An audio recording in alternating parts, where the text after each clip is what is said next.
Sebelum Agustus 1883,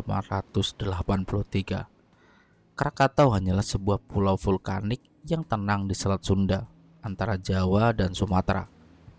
Para pelaut mengenalnya sebagai penanda navigasi.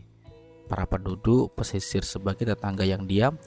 Tidak ada yang tahu bahwa di bawah kakinya magma telah mendidih selama berabad-abad, menunggu saat yang tepat untuk meledakkan dirinya sendiri dan mengubah wajah planet ini selamanya. Pada tanggal 20 Mei 1883, Krakatau mulai batuk. Letusan-letusan kecil terjadi, mengirimkan abu dan uap ke langit. Para ilmuwan Belanda mencatatnya sebagai aktivitas vulkanik biasa. Namun, alam sedang mempersiapkan panggung untuk kiamat kecil. Selama 3 bulan berikutnya, gunung itu terus bergemuruh. Penduduk pesisir Jawa dan Sumatera mulai merasa gelisah. Burung-burung bermigrasi lebih awal, hewan-hewan turun dari pegunungan, dan langit sering berubah warna menjadi kemerahan yang tidak wajar. Namun tidak ada evakuasi besar-besaran, tidak ada peringatan, karena siapa yang bisa membayangkan bahwa sebuah pulau akan menghapuskan dirinya sendiri dari peta bumi. Pada Minggu 26 Agustus 1883, pukul 13.00 waktu Indonesia bagian Barat, Krakatau meledak dengan kekuatan yang belum pernah disaksikan manusia modern. Letusan pertama mengirimkan kolom abu setinggi 36 km ke atmosfer. Suara ledakannya terdengar hingga Batavia atau Jakarta waktu itu, 160 km jauhnya, membuat jendela bergetar dan orang-orang berlarian keluar rumah. Namun itu baru permulaan. Sepanjang malam, letusan-letusan susulan terjadi. Gelombang tsunami kecil mulai menghantam pesisir Jawa dan Sumatera, menenggelamkan perahu-perahu nelayan dan menghanyutkan pondasi-pondasi rumah. Penduduk mulai panik, namun mereka tidak tahu bahwa yang terburuk masih akan datang. Tanggal 27 Agustus 1883, pada hari Senin, pukul 5.30 waktu Indonesia bagian Barat, Krakatau meledak untuk pertama kalinya dengan kekuatan kiamat. Ledakan itu memicu tsunami setinggi 15 meter yang menyapu pantai Jawa dan Sumatera.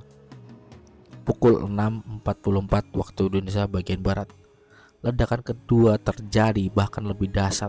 Tsunami setinggi 30 meter menghantam pesisir, menghancurkan seluruh desa, menenggelamkan ribuan nyawa dalam hitungan detik. Pukul 10:02 waktu Indonesia bagian Barat, terjadi ledakan ketiga dan terkuat. Inilah suara terkeras yang pernah tercatat dalam sejarah manusia. Suara ledakan terdengar hingga 4.800 km jauhnya Pulau Rodrigues di Samudra Hindia dan 4.000 km di Perth, Australia. Gelombang kejutnya mengelilingi bumi 7 kali, tercatat oleh barometer di seluruh dunia. Pukul 10:52 waktu Indonesia bagian Barat, ledakan keempat pun terjadi. Kemudian gunung itu runtuh ke dalam dirinya sendiri. Kaldera raksasa terbentuk ketika seluruh puncak gunung amblas ke ruang magma yang kosong. 2/3 pulau Krakatau yang lenyap dalam sekejap digantikan oleh lubang menganga di dasar laut. Ketika kaldera runtuh, ia memicu tsunami terbesar dalam sejarah modern.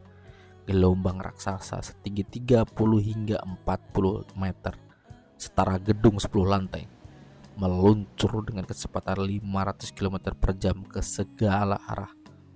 Di pantai barat Jawa, tsunami menghancurkan 165 desa dan kota kecil, termasuk Merak, Anyer, dan Karita. Di pantai selatan Sumatera, 295 desa lenyap dalam hitungan menit. Kapal-kapal besar dihanyutkan hingga 3 km ke daratan, terdampar di atas pohon-pohon dan atap rumah.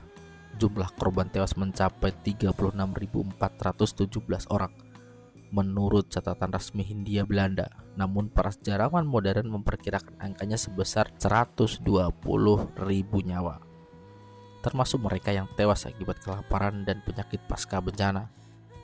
Ledakan Krakatau tidak hanya menghancurkan pulau, ia mengubah iklim global.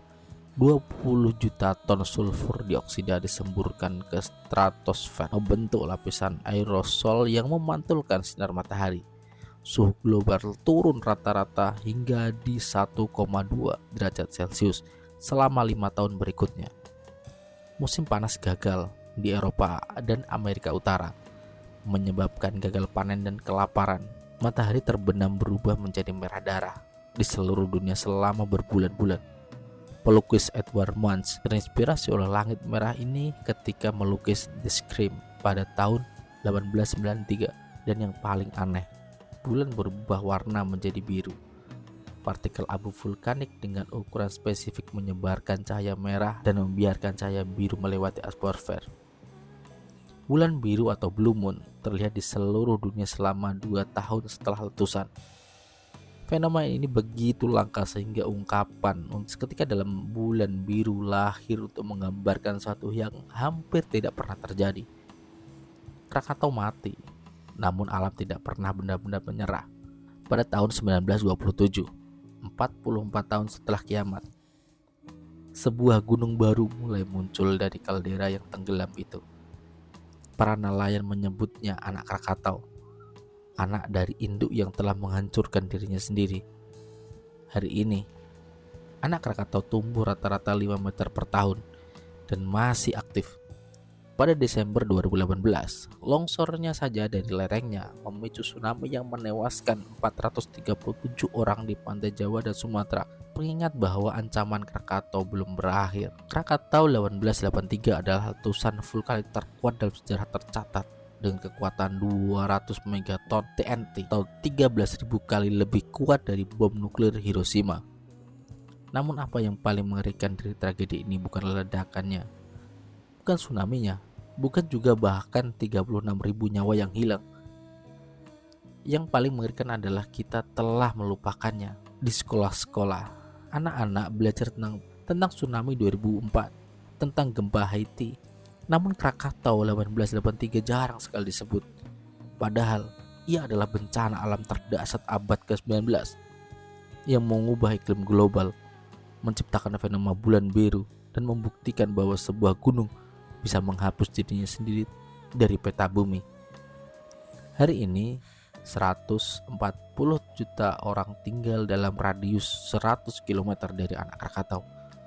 Para ilmuwan memperingatkan bahwa longsoran besar lainnya bisa terjadi kapan saja, memicu tsunami yang bisa mencapai Jakarta dalam waktu kurang dari 30 menit. Namun, apakah kita siap? Apakah kita memiliki sistem peringatan dini yang memadai? Apakah kita belajar dari kesalahan di masa lalu ketika penduduk pesisir dibiarkan tanpa evakuasi pada tahun 1883? Atau apakah kita akan mengulang sejarah, menunggu hingga langit berubah merah, burung-burung bermigrasi, dan bumi mulai bergemuruh? Baru Krakatau tidak pernah benar-benar tidur. Baru kemudian kita sadar bahwa kiamat sudah di depan mata.